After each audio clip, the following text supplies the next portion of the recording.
하나님의 축복이 함께 하시기를 주의 이름으로 축원합니다. 서로 인사하십시오. 한 주간 평안하셨습니까?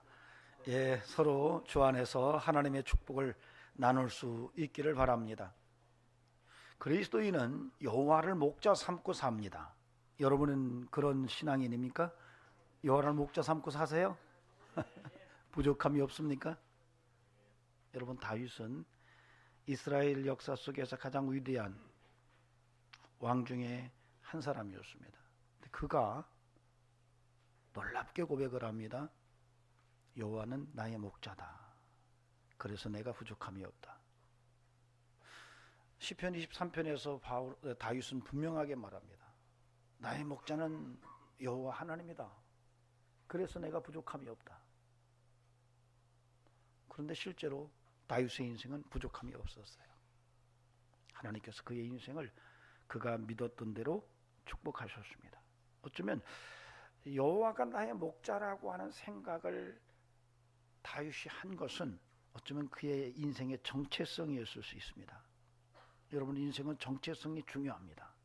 인생은 정체성의 전쟁일 수 있어요. 네가 어떤 존재냐, 네가 어떤 정체성을 가지고 사느냐 하는 게 굉장히 중요한데, 이 다윗은 나의 정체성은 여호와가 나의 목자이심을 믿는 정체성입니다. 여러분, 이런 다윗의 고백이 오늘 저와 여러분의 고백이 될 수 있기를 바랍니다. 오늘 우리가 읽었던 시편 37편 1절에서 8절은 이러한 다윗의 인생 정체성이 또 적나라하게 고백되는 그러한 시편입니다. 사실 여러분이 오늘 30편 1절에서 8절을 읽었는데, 이 본문은 수미 쌍관 구조예요, 문학적으로. 그래서 1절, 2절에서 드러나는 이야기와 7절, B절에서 8절에 드러나는 이야기가 서로 평행을 이룹니다. 그 내용을 한번 여러분이 보시기 바랍니다. 37편 1절, 2절 중에서 1절을 보면 악을 행하는 자들 때문에 불평하지 말며 불의를 행하는 자들을 시기하지 말지어다, 이렇게 얘기를 해요. 여러분, 그 다음에 7절 후반절부터 8절까지 보시기 바랍니다.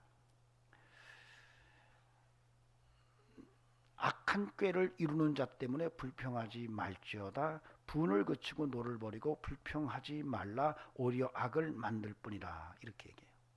무엇가 서로 평행을 이루죠? 악을 행하는 자들 때문에 불평하지 말라는 이 구절체를 이 첫 번째 구절체에서 이야기하고 마지막 구절체에서 또 이야기하면서 그런 내용들 사이에 끼어 있는 그 의미를 부각시키는 문학 구조로 오늘 본문이 쓰여져 있습니다. 그래서 여러분들이 이런 구조를 통해서 분명하게 알 수 있는 것은, 아하, 여호와를 목자 삼고 사는 사람이 어떻게 살아야 하는가, 악인들의 불평, 악인들이 살아가는 그 모습을 보고 내가 불평하고, 또 악한 자들이 형통하는 것을 보면서 시기하고, 그래서 화를 내고 분노하고, 그렇게 인생을 사는 것이 맞는가? 여호와를 목자 삼고 사는 사람들은 그런 삶이 돼서는 안 된다는 얘기를 하는 거예요. 그러면 어떻게 살 거냐 하는 것이 바로 3절에서 7절 A절까지 속에서 언급이 됩니다. 그러니까 구조적으로 그런 메시지를 담고 있어요. 그래서 오늘은 저와 여러분의 삶 속에서 과연 여호와를 목자 삼고 살았던 다윗이 고백했던 이 신앙 고백을 통해서 나도 역시 여호와를 목자 삼고 살려고 하는데 어떻게 사는 것이 그런 삶의 진면목인가, 실제로 내가 어떤 삶으로 살아갈 때 여호와를 목자 삼고 사는 성도의 모습인가 하는 것을 함께 말씀을 통해서 들여다보는 시간을 갖도록 하겠습니다. 여러분, 하나님의 음성이 들려질 수 있기를 주의 이름으로 간절히 축원합니다. 사실은 성경 속에서 굉장히 고민이 있어요. 사실 이 고민은 오늘날 현대인들에게도 굉장한 큰 고민입니다. 그 고민이 뭐냐면 영적인 고민인데요, 악인의 형통함을 내가 어떻게 생각해야 되느냐 하는 거예요. 우리가 가끔 그러잖아요. 저 인간은 왜 귀신이 안 잡아간대? 또 그러죠. 하나님은 왜 저런 인간을 그냥 두시냐고 이렇게 가끔 합니다. 그 얘기는 뭐죠? 그놈 참 악한 놈인데 왜 하나님은 그런 사람을 그냥 놔두시냐? 어느 날 벼락을 쳐서라도 인생을 끝내주셔야지. 그런데 가만히 보니까 나는 하나님 말씀대로 살고 의롭게 살고 바르게 살아가는데, 아니 악하게 살고 못되게 사는 그가 더 나보다 잘 나간다는 거예요. 이게 딜레마인 거예요. 이게 굉장한 고민거리였어요. 그래서 성경 속에서, 성경은 계속적으로 하나님 말씀대로 살면 복이다, 너희들이 말씀대로만 살고 언약 백성으로서의 신분을 잘 지켜나가면 너희들은 반드시 하나님이 너희를 복 주신다라고 그렇게 믿고 그런 신앙을 가지고 쭉 살아왔는데, 어느 날 갑자기 문득 보니까 아니 악행을 하는 그 자가 더 나보다 건강하고 나보다 부유하고 자식들도 잘 되고 이게 뭐지 하면서 고민을 하기 시작하는 거예요. 이런 상태 속에서 여호와를 목자 삼고 살려는 성도는 어떻게 살아야 하느냐 하는 문제가 대두된 거죠. 그런 의문점에 대해서 문제를 제기한 성경의 본문들이 욥기입니다. 그래서 욥은 2장 21장 7절에서 15절에 이렇게 얘기를 해요. 어찌하여 악인이 생존하고 장수하며 세력이 강하냐? 그들의 후손이 앞에서 그들과 함께 굳게 서고 자손이 그들의 목전에서 걸어하구나. 그들의 집이 평안하여 두려움이 없고 하나님의 매가 그들 위에 임하지 아니하며 그들의 숫소는 새끼를 베고 그들의 암소는 낙태하는 일이 없이 새끼를 낳는구나. 아니 악인들이 이렇게 잘 되네? 이게 뭐지? 그런데 욥은 내가 의롭게 살고 하나님께 인정받았는데 말할 수 없는 고난을 당했거든요. 하루아침에 재산을 다 잃어버렸고 하루아침에 자식들을 다 잃어버렸고 몸에는 병이 생겼고 아내는 나가 죽으라고 핀잔을 나고 집을 떠났고 친구들이 와서 위로한답시고 자기를 정말 힘들게 하는 이 상황 속에서 이게 뭐지? 한 고민의 이야기를 하는 거예요. 그런데 여러분, 시편에 보면은 시편 73편에서 아삽은 이런 노래를 합니다.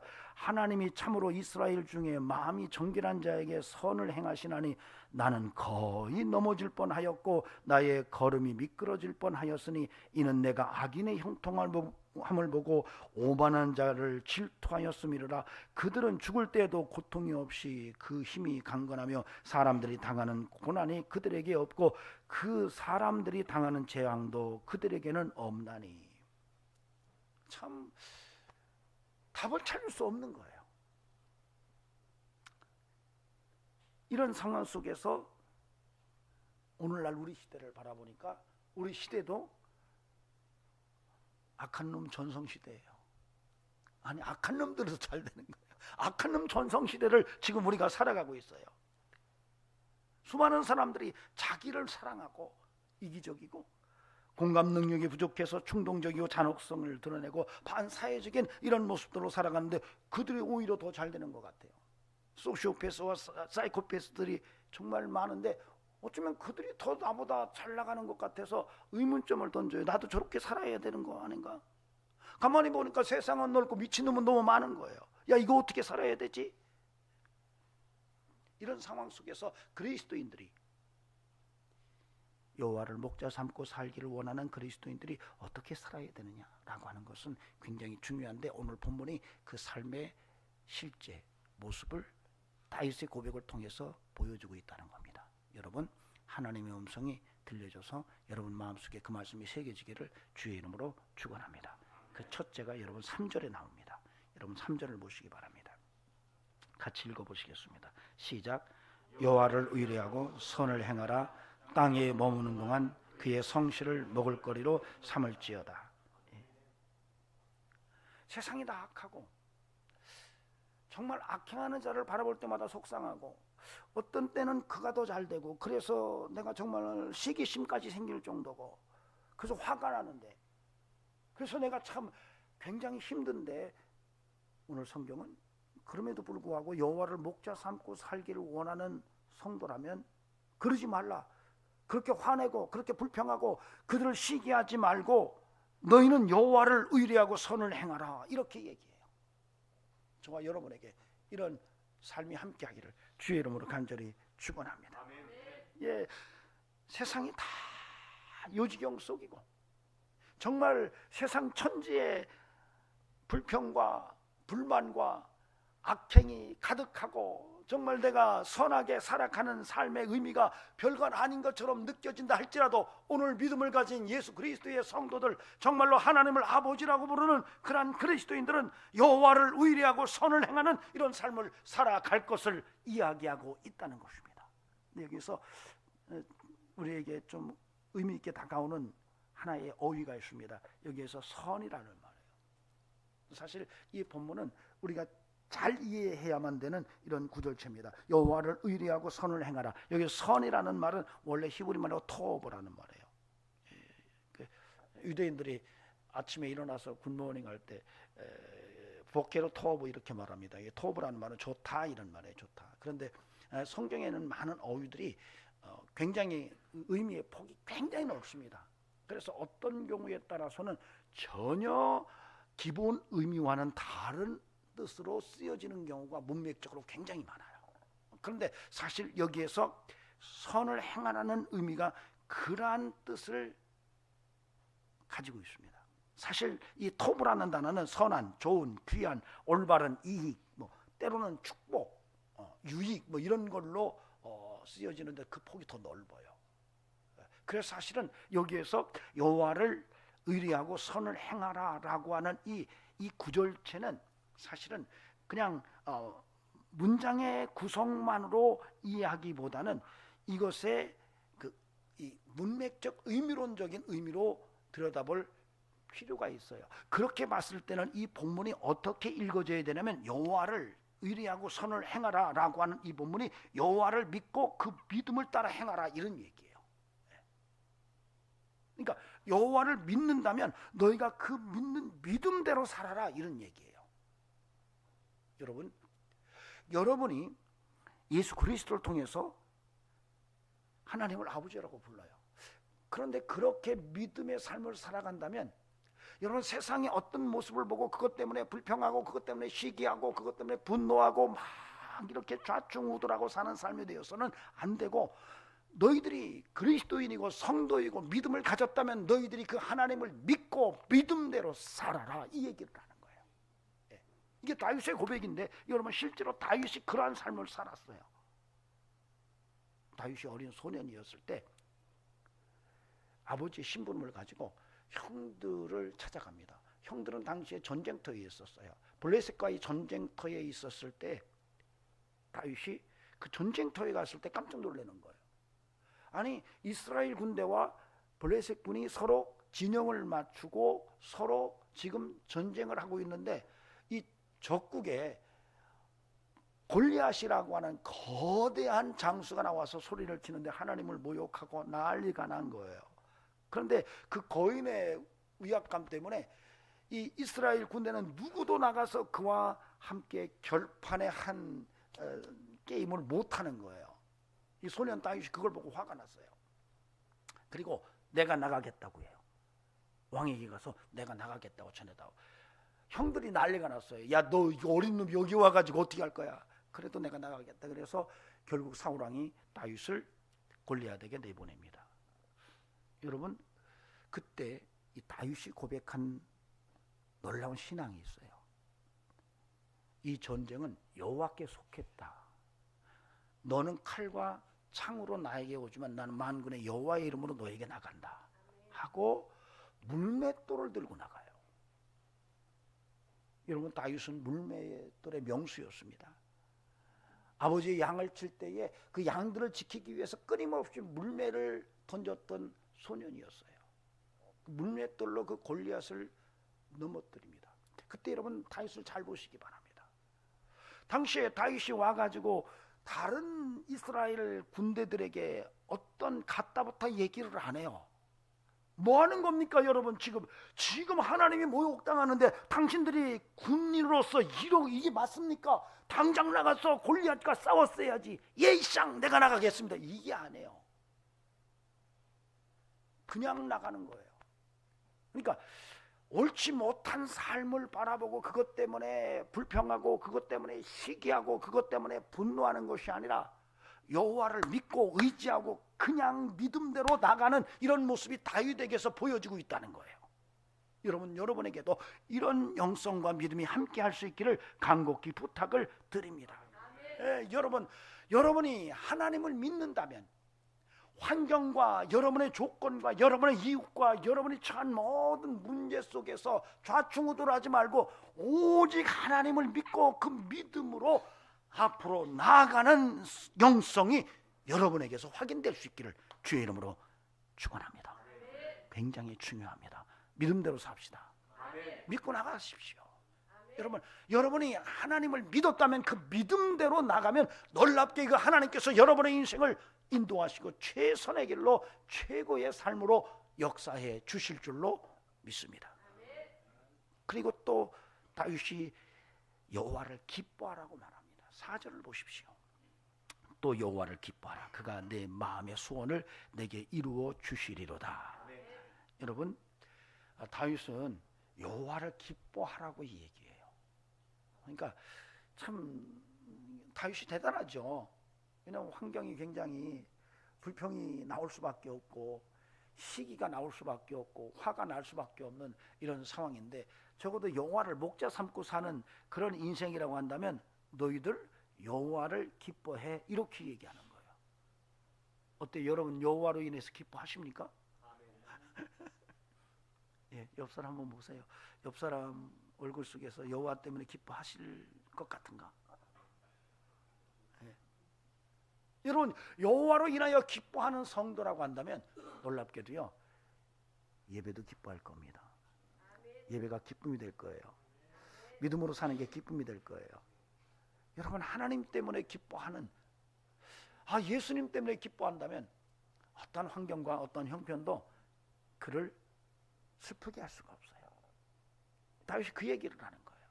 그래서 저와 여러분이 여호와를 목자 삼고 사는 성도로서 여러분, 여호와로 인하여 기뻐하는 믿음이 함께하는 축복이 있기를 바랍니다. 여호와 때문에 기뻐하는, 예수님 때문에 기뻐하는, 정말로 내가 예수님의 그 십자가의 은혜 때문에 기뻐할 수 있는 이런 은혜가 우리의 삶 속에서 충만케 되기를 바랍니다. 사실요, 다윗은 여호와로 인하여 기뻐한 사람이었습니다.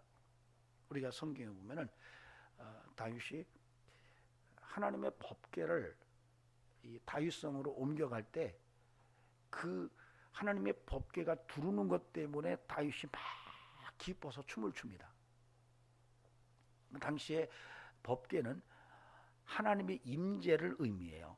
하나님께서 여기 계신다라고 하는 의미를 상징적으로 담겨져 있는 이런 물건이거든요. 이것을 자기가 사는 성으로 옮겨가는 과정 속에서 다윗이 막 기뻐해요.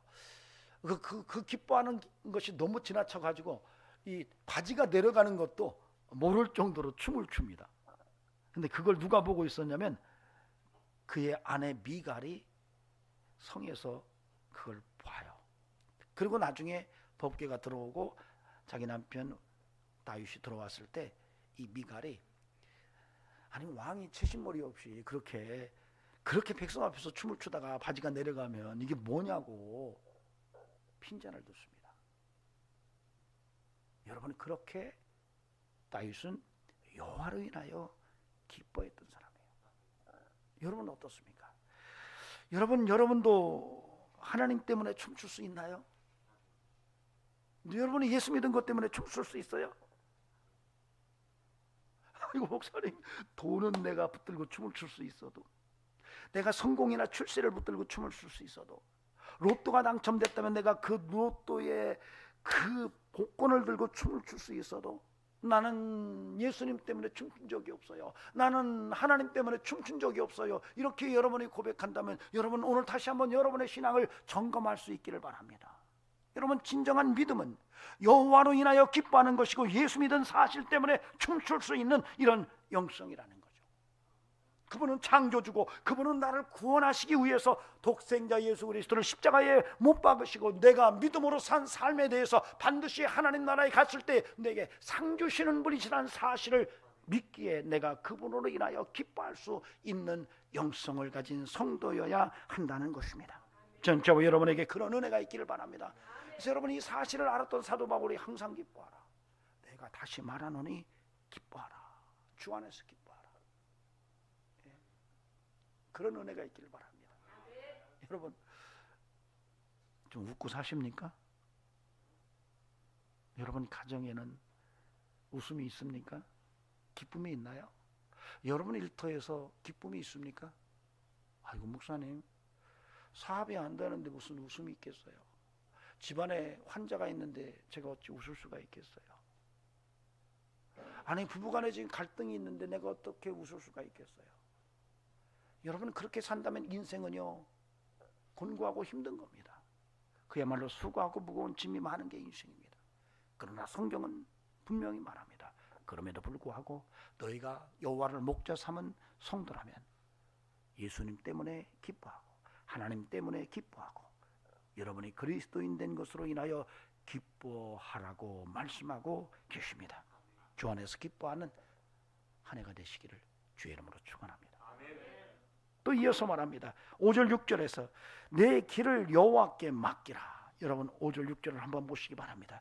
내 길을 여호와께 맡기라. 그를 의지하면 그가 이루시고 내 의를 빛같이 나타내시며 내 공의를 정의의 빛같이 하시리로다. 저는 우리 성도님들이 여러분의 삶을 여호와께 맡기는 역사가 있기를 바랍니다. 예, 여호와께 맡기십시오. 세상이 때로는 굉장히 힘들 수 있어요. 불평할 수 있고 정말 시기심 때문에 밤잠을 이루지 못할 수도 있어요. 악한 사람이 더 잘 되는 것 때문에 마음이 영 무거울 수 있어요. 그런데 그러지 말라는 거예요. 너희는 여호와께 맡기라. 여러분의 인생을 하나님께 맡길 수 있기를 바랍니다. 사실은 인생을 살다 보면은 내가 감당할 수 없는 일들이 세상에 참 많습니다. 여러분 그거 붙들고 씨름하다 보면은 인생 자체가 피폐해져요. 여호와께 맡길 것은 과감하게 맡길 수 있는 믿음이 우리에게 함께 해야 할 겁니다. 사실은 다윗은 인생을 살아가면서 참 힘든 게 많았습니다. 그 중에 하나가 굉장히 힘든 것 중에 하나가요. 사울 왕과의 갈등 속에서 있었던 그러한 힘든 거였어요. 사실 다윗은요, 여러분이 잘 아는 것처럼 사울 왕과 사위와 장인 사이였어요. 그러니까 다시 말하면 사울 왕의 딸과 결혼을 해서 장인이었어요. 근데 그것만이 아니에요. 다윗은 사울 왕의 최측근이었어요. 사울이 힘들 때마다 다윗이 방패막이 다 해줬고 정말로 그 사울 왕의 병기 잡는 자였어요. 이게 여러분 고대 사회 속에서 병기 잡는 자는 쉽게 말하면 경호원이었습니다. 가장 가까운. 거기에다가 사울 왕의 아들인 요나단과는 가장 친한 친구였어요. 그러니까 이런 관계는 참 어디서 찾아보기가 쉽지 않은 그런 아주 밀착된 관계인데 놀라운 것은 이 사울 왕이 다윗을 정적으로 생각하고 있다는 거예요. 전쟁터에서 돌아올 때 백성들이 그렇게 노래를 하는 거예요. 사울은 천천히요, 다윗은 만만이다. 이 소리에 자극을 받은 사울 왕이 이 다윗을 정적으로 생각하기 시작하고 그를 죽이기로 작정합니다. 아니 자기 사위고 자기 아들의 가장 가까운 절친이고 자기의 최측근 중에 측근이고 골리앗을 무너뜨리면서 자기에게 큰 정치적인 힘을 부여했던 이 다윗을 죽이겠다고 마음먹었을 때 참 사위인 다윗으로서는 이거 감당할 수가 없었어요. 그래서 계속 도망다닙니다. 끊임없이 쫓아오고 끊임없이 도망가고 숨바꼭질을 하다가 어느 날 이 다윗과 그 측근들이 굴 속에 숨었어요. 엥게디 보던 굴 속에 숨어 있을 때 그 굴 속으로 사울이 들어와요. 그럴 때에 다윗의 부하들이 다윗에게 그럽니다. 단칼이면 끝납니다. 명령만 내리십시오. 오늘 끝냅시다. 근데 다윗이 그걸 허락하지 않아요. 그럴 수가 없다. 왕은 하나님이 기름 부음을 받은 자이기 때문에 내가 그를 함부로 손댈 수가 없다. 그래서 그의 옷자락을 뱁니다. 그리고 나서 사울왕이 그 굴을 나간 다음에 멀리 서서 왕에게 내가 결코 왕을 배신하거나 왕에게 해코지할 사람은 아니라는 것을 알려요. 근데 그때 사울왕이 놀라운 얘기를 해요. 네가 다윗이냐? 너 참 대단하다. 네가 앞으로 이 나라의 왕이 될 것을 내가 알겠다. 전 놀랍습니다. 자기를 죽이려고 하는 그 상대가 칭찬할 정도의 삶의 모습이 다윗에게서 드러나요. 이런 사건이 한 번 있었던 게 아니에요. 2번 반복됩니다. 그럼에도 불구하고 다윗은 그 문제를 자기가 해결할 수 분명하게 해결할 수 있었어요. 그런데 그러지 않고 하나님께 맡겨요. 하나님께 맡길 것은 하나님께 맡기는 것이 인생에 사는 지혜입니다. 살다 보면은 가족 관계가 참 힘듭니다. 가까운 가족, 가까운 친지의 그 문제가 제일 힘들 수 있어요. 여러분, 전에 어떤 대통령이 그랬잖아요. 부인에서 막 얘기하는 거. 그럼 내 부인을 버리라는 말입니까? 참 풀지 못하는 이런 문제들이 참 많아요. 이런 경우에는 하나님은 말씀하십니다. 내게 맡겨라. 내게 맡겨라. 여러분 인생 살다 보면은 정말로 내가 어떻게 할 수 없는 문제가 많습니다. 여러분 이럴 때마다 여러분이 그 문제를 끌어안고 그 문제를 내가 해결하려고 한다면 여러분이 피폐해질 수 있어요. 그때는 하나님께 맡기는 이런 믿음이 우리에게 필요한 줄로 믿습니다. 전 저와 여러분에게 그런 믿음의 모습이 함께 할 수 있기를 주님의 이름으로 간절히 축원합니다. 하나님께 맡길 것은 좀 맡깁시다. 아멘. 예. 예수님께서 말씀하시잖아요. 수고하고 무거운 짐진 자들아 다 내게로 오라. 내가 너희를 쉬게 하리라. 내게 맡겨라. 이 믿음이 있기를 바랍니다. 물질의 문제, 건강의 문제, 가정의 문제, 개인 성품의 문제, 여러 가지 참 내가 참 감당하기 어려운 문제, 여러분 주께 맡기고 믿음으로 나아가는 그런 영성이 함께하기를 주의 이름으로 간절히 부탁을 드립니다. 자, 마지막 7절 A절을 여러분 보시기 바랍니다. 여호와 앞에 잠잠하고 참고 기다리라. 자기 길이 형통하며. 여호와 앞에서 참고 기다리래요. 그것이 형통한다 이렇게 얘기를 해요.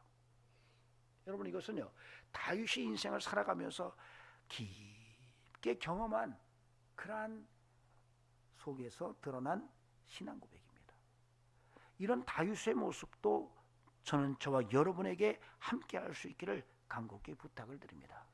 여호와 앞에서 참고 기다리는 이런 은혜가 우리에게서도 함께 드러날 수 있기를 소망합니다. 왜냐면은요 다윗은 기다림의 명수였던 것 같아요. 여러분 참 기다림이 참 필요할 때가 많습니다. 다윗은 원래 왕으로 아주 어렸을 때 사무엘이 이는 여호와께서 장차 왕으로 세울 거라고 그렇게 확인시켜 줬어요. 아주 어릴 때. 어느 정도 어릴 때였냐면 사무엘 선지자가 다윗의 아버지 이새의 집에 가서 그 이새에게 아들들을 좀 데려와라. 왜 그러냐 그랬더니 너희 자녀 중에서 하나님께서 왕으로 세울 자가 있다니까 데려와봐라. 그래서 아들들을 불렀더니 사무엘이 다 보니까 하나님께서 그 중에는 누구도 없다고 누구라고 딱 찍지를 않으시는 거예요. 그래서 모두가 당황하고 있는데 사무엘이 다른 아들 없냐 그랬더니 있다. 막내가 있는데 지금 양치고 있습니다. 그러니까 다른 아들들은 다 들어왔고 막내만 양을 돌보고 있는 거예요. 아버지가 볼 때는 얘는 아닐 거라고 생각한 거죠. 근데 사무엘은 하나님이 지금 그 막내가 왕이 될 거라고. 아주 어릴 때 그렇게 다윗은 왕으로 구별된, 확인된 사람이었어요. 근데 참 재미나게도 그 다윗이 놀랍게도 하나님의 은혜 속에서 이 사울왕과 친해져요. 정치계로 입문을 합니다. 왕의 측근이 돼요. 그리고 전쟁터에서 공을 세우면서 많은 사람들이 사울은 천천히지만 다윗은 만만이다 라고 할 때에 곧 왕이 될 줄 알았어요. 근데 안 해요. 여러분, 다윗은요, 그 이후로 사울왕이 정적으로 생각하고 죽이려고 할 때 들로 피신해서 굴 속에 살면서 그 굴 속에 도랑자들, 깡패들, 거렁뱅이들 모아가지고 거기서 전쟁놀이 하다가 그것도 여의치 않아서 당시에 적국이었던 블레셋에 미친 척하고 들어가서 침을 질질 흘리고 그렇게 수모스러운 과정을 다 겪어낸 후에야 하나님께서 다윗을 왕으로 세우세요. 기다림이 없었다면 다윗은 일찍 끝났을 거예요. 끊임없이 기다리고 특히 여호와 앞에서 잠잠히 참고 기다리는 과정 속에서 하나님이 다윗의 인생을 형통하게 이끌어 내셨어요. 여러분, 여러분에게도 이런 영성이 필요합니다. 여러분, 때로는 기다려야 돼요. 그냥 기다리는 게 아니에요. 여호와 앞에서 기다리는 거예요. 여러분, 저는 저와 여러분의 삶 속에서 정말로 인생을 살다가 정말 앞이 보이지 않아도 여러분 여호와 앞에서 기다리는 이런 믿음이 함께 할 수 있기를 바랍니다. 우리 옛말에 그런 말이 있어요. 세상 망조가 세 가지가 있는데 그 중에 하나가 초년 출세다. 여러분, 다윗은 초년 출세할 수 있는 이런 기회가 주어졌지만 기다릴 줄 아는 영성을 통해서 인생을 더 값지게 만들었어요. 너무 일찍 출세하면 망조라고 봤어요. 틀리지 않습니다. 너무 일찍 출세하면 건방져집니다. 하루 강아지 범 무서운 줄 몰라요. 오히려 그런 인생이 더 나중에 힘들어지는, 그래서 대기만성이라는 말을 하는 거예요. 제가 이제 농사를 지면서 고구마를 캐오면 고구마를 캐우자마자요 곧바로 막 삶으면 굉장히 맛있을 것 같아요. 딱 찌면은 고구마가 막 쫙쫙쫙쫙 벌어져가지고 맛있게 보입니다. 근데 딱 먹어보면 단맛이 하나도 없어요. 왜 그런지 아세요? 숙성이 안 돼서 그래요. 근데 찔 때, 그래서 처음 캐온 고구마는 숙성이 안 된 건 천천히 약한 불로 찌는 거예요. 천천히 찌면 그 사이에 익어가면서 숙성이 돼요. 그래서 당도가 회복이 됩니다. 조금 기다릴 필요가 있어요. 여러분, 저는 우리 민족은 앞으로 참 괜찮은 세계사의 역사를 써내려갈 것 같아요. 우리가 뭐 냄비근성이라고 그러잖아요. 제가 오래전에 성지순례 갔을 때 터키에 가니까 그분들이 우리말 잘 모르는데 한 단어는 알더라고요. 빨리빨리. 그래갖고 차를 타면 빨리빨리 그러는 거예요. 다른 말은 몰라요. 그 말만 알아요. 빨리빨리. 그 우리가 참 웃으면서 우리 빨리빨리 안 하는데, 그러고 이제 이동했던 그런 여러 번 그랬어요. 그래서 한편으로는 우리 민족이 뭐 냄비근성이 있다 그러는데, 여러분 그렇지 않아요. 우리 문화는요 숙성을 굉장히 좋아합니다. 웬만한 음식은 다 숙성하지 않으면 맛을 못 느끼는 음식을, 음식 문화를 우리가 갖고 있어요. 냄비만 있는 게 아니에요. 뭣도 있죠? 가마솥도 있어요. 뚝배기가 아니고 가마솥. 냄비만 있는 게 아니에요. 냄비만 있는 게 아니라 가마솥도 있어요. 우리 민족은요 빨리 끓일 것은 빨리 끓여야 되고 묵힐 것은 가마솥에 해야 되고, 요런 놀라운 그 민족성을 갖고 있어요. 근데 우리는 자꾸 가마솥은 얘기 안 하고 뚝배기 냄비 얘기만 하니까 안 되는데, 여러분 우리 민족은 대단한 민족입니다. 여러분 안에 냄비 같은 모습도 있지만 가마솥 같은 모습도 있어요. 여러분, 성경은 오늘 말합니다. 야, 가마솥처럼 좀 여호와 하나님 앞에서 잠잠히 기다려봐, 이렇게 이야기를 하고 있습니다. 전 저와 여러분에게도 그런 은혜가 함께할 수 있기를 주의 이름으로 간절히 축원합니다. 좀 어려울 수 있어요. 그러나 그 어려움 속에서 여러분이 여호와 하나님을 붙들고 예수님을 붙들고 견뎌내고 이겨내서 결국은 소망을 만들어내는 이런 성도가 돼야 할 줄로 믿습니다. 그래서 바울은 로마서 5장 3절 4절에서 이렇게 말합니다. 우리가 환난 중에도 즐거워하나니 이는 환난이 인내를, 인내가 연단을, 연단은 산 소망을 이루는 줄을 알미로다. 여러분, 역경 속에서도 소망을 볼 줄 아는 게 그리스도인이에요. 여러분에게 그런 믿음과 영성이 함께하기를 주의 이름으로 축원합니다.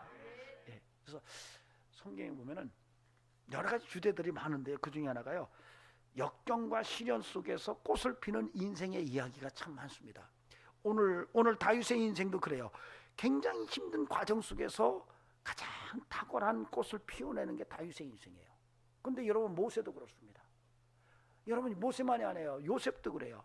노예로 팔려가고 거기서 노예 생활하다가 애굽의 파라오에게 발탁돼서 애굽을 큰 채를 경영하는 이런 위치까지 올라가는 것 속에서 분명히 확인되는 것은 역경과 시련과 고난이라는 거예요. 그걸 믿음으로 이겼어요. 여러분, 이런 믿음이 우리에게 필요하다는 거죠. 예전에는 IQ가 좋아야 성공한다라고 말하다가 어느 날부터 그렇게 EQ가 중요하다, 감성지수가 중요하다 이렇게 말하잖아요. 지금은 역경지수, AQ가 더 중요하다 이렇게 말합니다. 견뎌내는 힘이 있어야 된다는 거예요. 아무리 머리가 좋아도 견디는 힘이 없으면 안 된다는 거예요. 아무리 인성이 좋고 감성이 좋아도 견디지 못하면 안 된다는 거예요. 세상은 녹록하지 않아요. 여러분, 좀 강해져야 될 필요가 있어요. 여러분, 예수 그리스도의 십자가를 붙들고 여러분이 잠잠히 기다리는 이런 영성이 함께 할 때에 여러분, 하나님의 임마누엘이 여러분에게서 경험되고 하나님의 영광을 드러내는 형통의 삶이 함께 할 줄로 저는 믿습니다. 사망의 음침한 골짜기를 지난다 할지라도 예수 그리스도의 십자가를 붙들고 이겨내는 영성이 우리 성도들의 삶이기를 주의 이름으로 축원합니다. 여러분, 악한 놈 전성시대를 살아갑니다. 악행을 보고 불평하고 그들이 잘되는 것을 바라보면서 시기하고 분노하는 이런 성도가 아니라 오히려 그런 가운데서도 여호와를 목자 삼고 살면서 여호와를 의뢰하고 믿음으로 살고 여호와를 기뻐하는 인생을 통해서 하나님께 영광을 돌리고 여호와께 맡기는 삶을 통해서 하나님의 살아계심을 더 깊게 경험하고 때로는 여호와 앞에서 잠잠히 기다림으로써 하나님의 형통을 맛보는 이런 은총이 저와 여러분의 삶에 함께하기를 바랍니다. 그 이유를 분명하게 설명합니다. 왜 그렇게 우리가 살아야 하느냐? 세상의 악한 자들은 결국 풀이 베어짐 같이 그렇게 멀지 않아 베어질 것이고 채소같이 쇠락할 것이기 때문에 너희들이 여호와 앞에서 그렇게 여호와를 목자 삼은 삶을 살아내라고 말씀하시니 여러분에게 그런 은혜가 살아있어서 험한 세상 승리하며 하나님께 영광 돌리고 하나님 앞에 잘 쓰여지는 축복의 역사가 있기를 주의 이름으로 축원합니다. 기도하시겠습니다. 하나님, 감사합니다. 여호와가 나의 목자이심을 믿습니다. 오늘도 하나님, 우리의 인생 속에서 세상의 악행을 바라보며 시기하고 분노하고 불평하고 사는 인생이 아니라 여호와 앞에서 믿음으로 살아가는 영성으로 서게 하옵소서. 이제는 우리 구주 예수 그리스도의 은혜와 하나님 아버지의 살아계심과 성령님의 역사하심이 오늘도 믿음으로 하나님께 영광 돌리는 귀한 심령들에게 여호와를 목자 삼고 사는 귀한 믿음의 성도들에게 영원토록 함께 하시기를 간절히 축원하옵나이다. 아멘.